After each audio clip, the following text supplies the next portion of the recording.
os gregos, né? Os gregos são muito importantes para a área da ética, para a área da filosofia, né? Eles propunham a construção de uma sociedade ideal, que eles chamavam de polis, né? A polis, a política dizia respeito ao bem-estar do indivíduo, dos indivíduos inseridos ali naquele espaço no qual eles denominavam como polis. Era uma cidade-estado independente, né?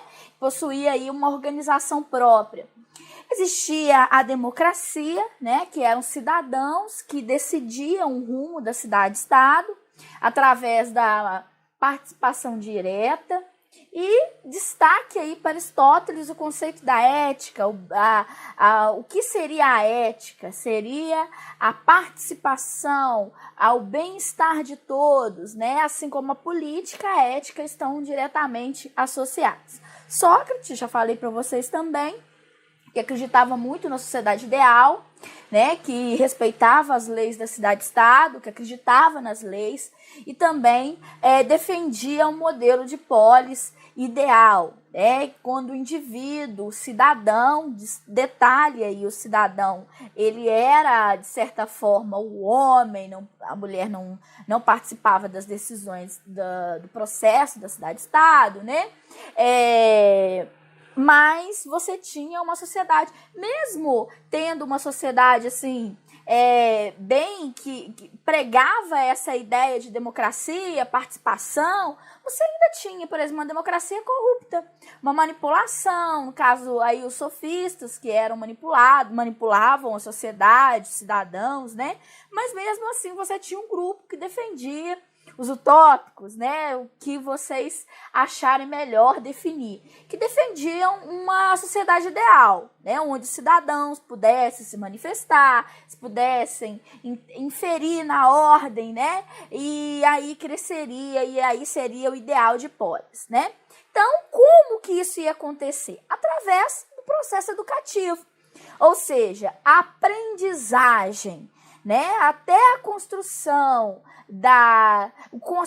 do indivíduo, passava aí por uma série de etapas, e aí tinha crença de que cada um desempenharia o seu papel, né? Os produtores, aqueles que faziam a produção agrícola, os guerreiros, aquelas almas que protegeriam, e os governantes, que é a alma racional. Então, isso aí é uma ideia muito do Platão.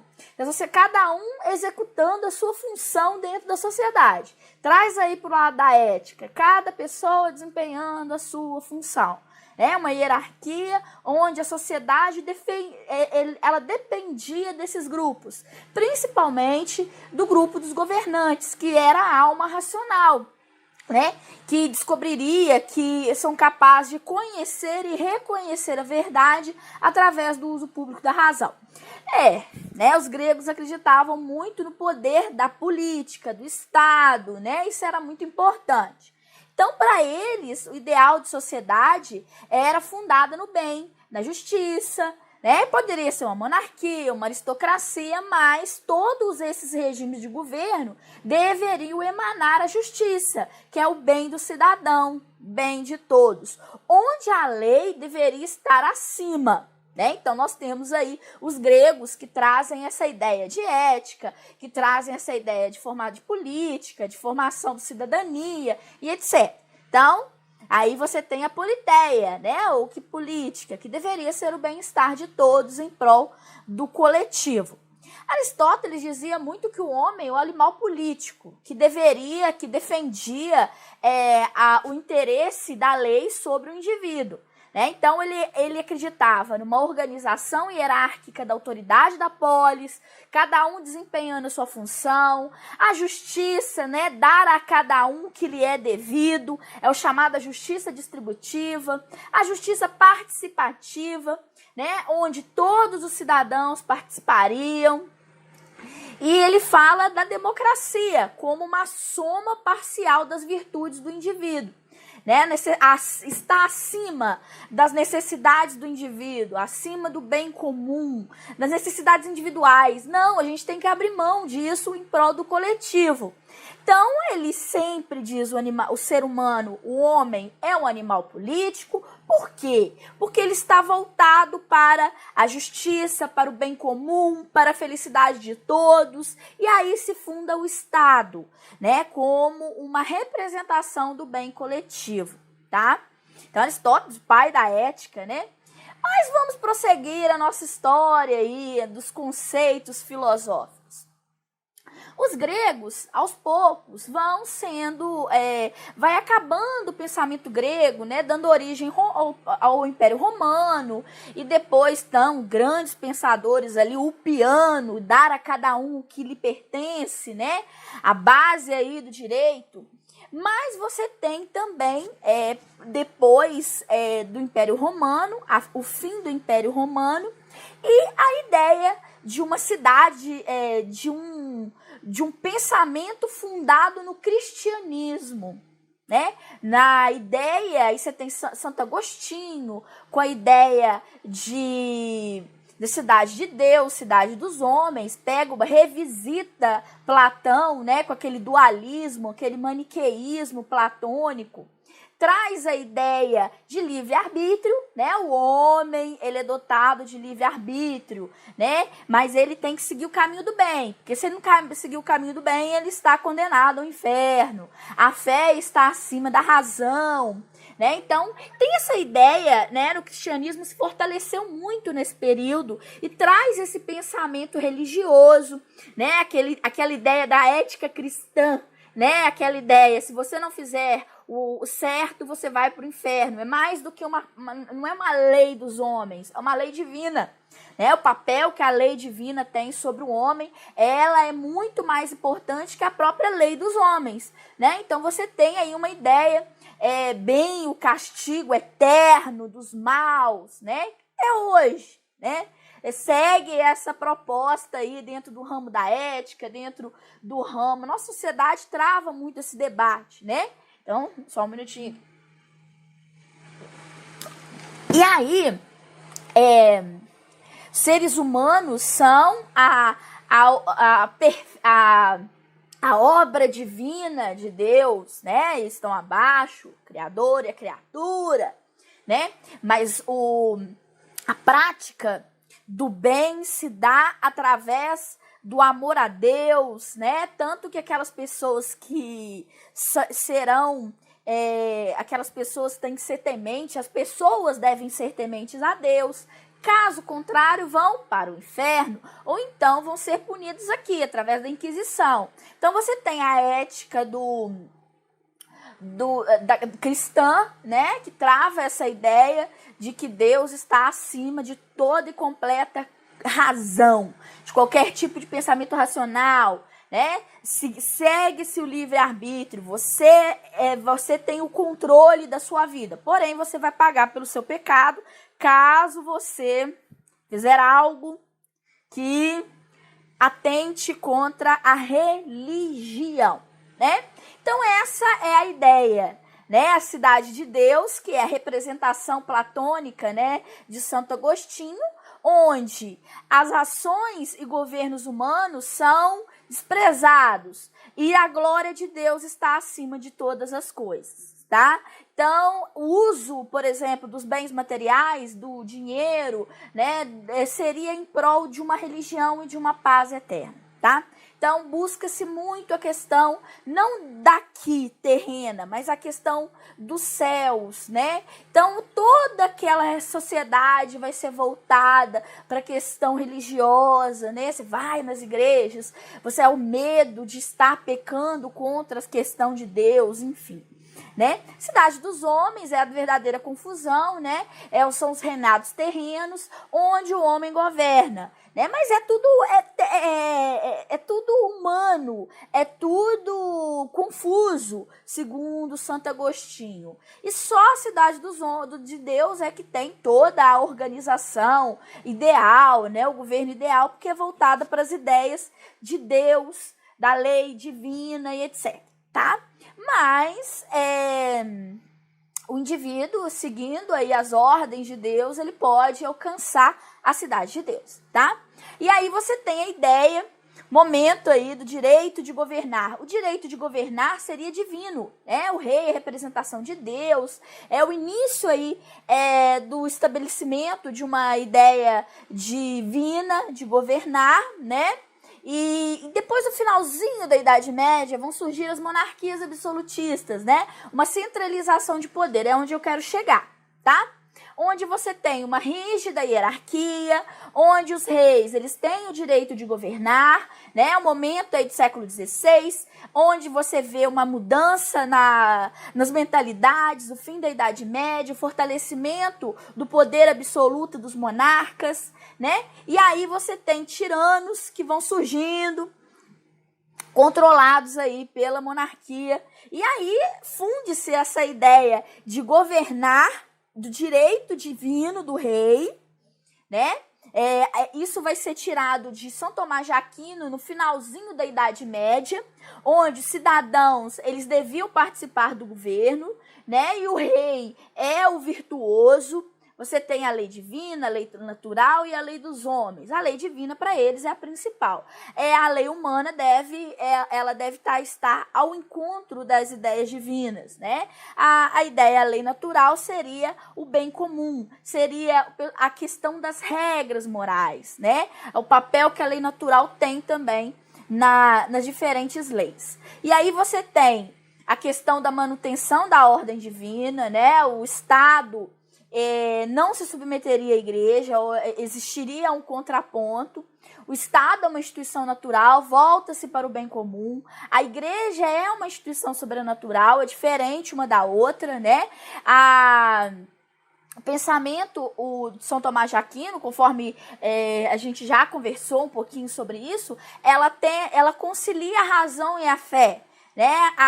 E aí harmoniza o poder temporal e o poder espiritual, né? O Santo Agostinho está muito voltado pelo espiritual, acima de tudo, mas o São Tomás de Aquino quer equilibrar e aperfeiçoar esses poderes. Então chegamos aí no finalzinho da Idade Média, início de um período chamado Renascimento, onde muda-se tudo, né? A igreja não tem tanto poder assim. As políticas, por exemplo, uma oposição aos valores medievais da questão da fé.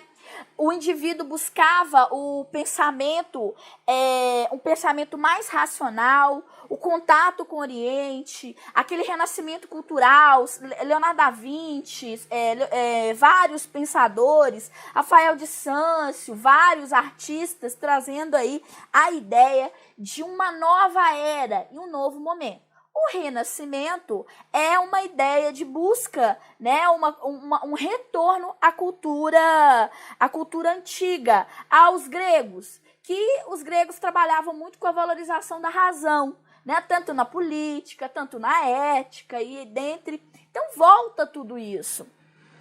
A política vai ser colocada, né, em grande destaque, assim como os gregos trabalhavam com o bem comum.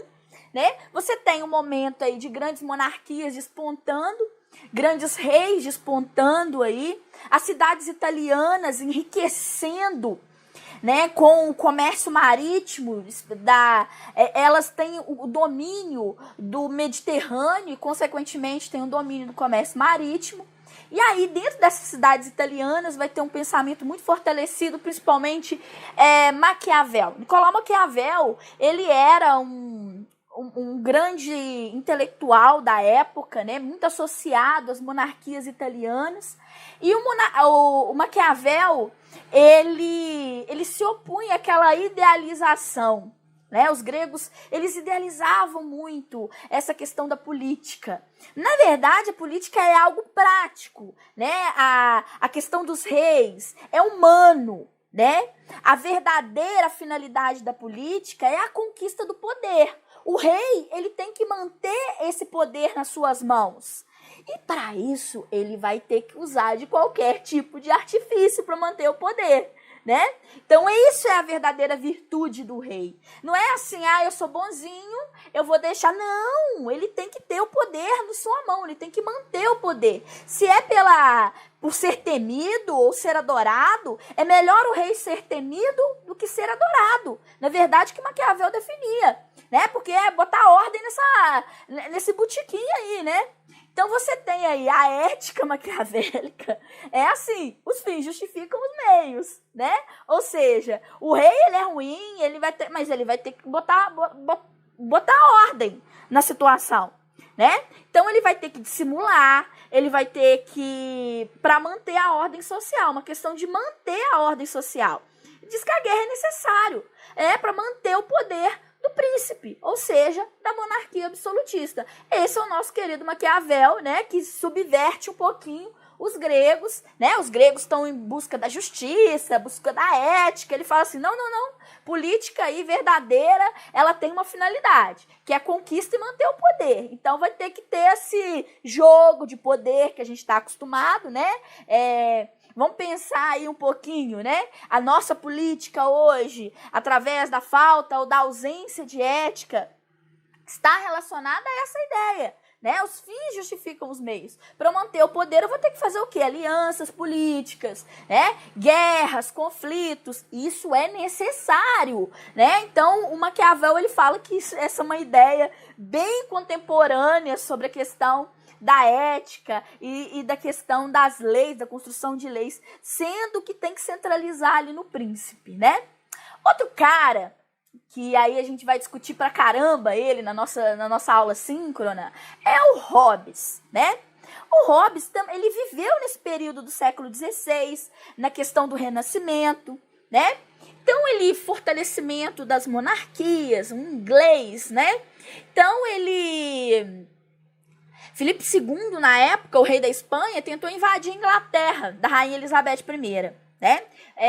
A qual Filipe chamava a rainha de herege, porque o pai dela, ele criou a igreja anglicana, né? Então, ele achava ali que eles são extremamente hereges, né? O povo ali, ele queria conquistar a Inglaterra e tornar aquilo ali cristão, né? Esse século XVII, que foi o momento em que Thomas Hobbes viveu, é um momento de grande importância para a Inglaterra, que ela vai fortalecer o seu poder. A rainha Elizabeth I vai fortalecer e promover a manutenção do poder na Inglaterra, tá? E ele vai surgir nesse período apoiando as monarquias, principalmente a época de Elizabeth I, né? Para o Thomas Hobbes, ele tem umas ideias muito polêmicas que a gente pode discutir até hoje, no campo da ética, no campo do direito. Ele acredita que o homem, no seu estado de natureza, ele é egoísta. Ele quer o luxo, ele quer o bem, o prazer, né? E para isso, ele vai fazer aquele bem entender. Ele vai matar, ele vai roubar, né? Agora, e para que isso não vire um caos social, desde o estado de natureza, o início dos tempos, o ser humano, as sociedades fizeram um contrato, que é o chamado contrato social. Para evitar se agredir, o ser humano, ele abre mão de todas essas egoístas, luxuriosas, né? Que são inclinadas a agredir outrem, e para viver em comunidade, sociedade, ele decide abdicar disso aí, tá? E aí ele entrega o poder ao rei, onde esse cara sou eu, esse rei, né? Ele soberano, ele vai construir o Estado, né? E a base do Estado moderno, e se for necessário, ele deve usar da força para assegurar a paz e assegurar a sociedade. Então, o rei, para ele, é necessário, tá? Ele que vai controlar, porque o indivíduo vive na barbárie, no estado de origem, natureza dele é ser cruel mesmo, ele é ruim, né? Ele é o lobo do próprio homem, ele se degladia. Será, gente? Será que a gente vive isso? né? Será que é essa a ideia mesmo? Vamos pensar aí nas sociedades atuais. Será que o homem, ele é o lobo do próprio homem, né? Dá aí um grande debate nas nossas aulas síncronas, né? Que é o que nós vamos travar, principalmente no pensamento aí de Hobbes com a ideia do contrato social.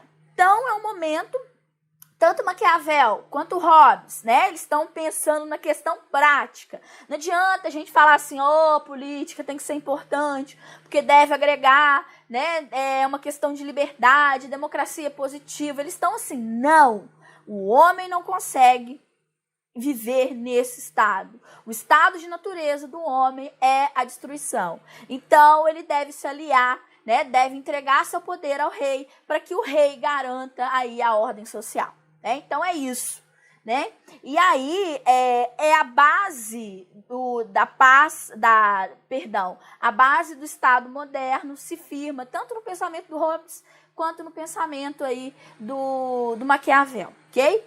Então, assim, essa ideia que eu falo que gosto muito dos gregos, que eles são muito utópicos, porque eles acreditam na coletividade, na justiça, mas aí vem um balde de água fria no século XVI desses caras, tanto Maquiavel quanto Hobbes, e trabalham com a ideia de que não, o homem não, ele, estado de natureza, ele é egoísta mesmo, ele faz para prejudicar o outro.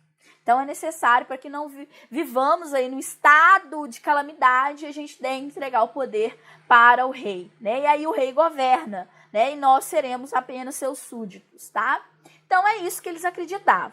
Pensar aqui atualmente, será que isso acontece? Né? Será que estamos num estado de calamidade, num estado caótico, né? Que nós somos egoístas o suficiente para não termos uma ética, para não termos uma política adequada? Isso aí vocês vão me responder na nossa aula síncrona, né? O pensamento desses filósofos, apesar dos 16, ele se constrói aí atual, pensamento contemporâneo, ok? Então, com isso a gente termina a nossa aula, né? Vamos pensar um pouquinho até que ponto aí o indivíduo, ele é o lobo do próprio homem, né? Até que ponto ele se destrói em prol do egoísmo. E será que não existe aí um caminho que vai levar à paz e à ordem social, a não ser a obediência completa do rei? Né?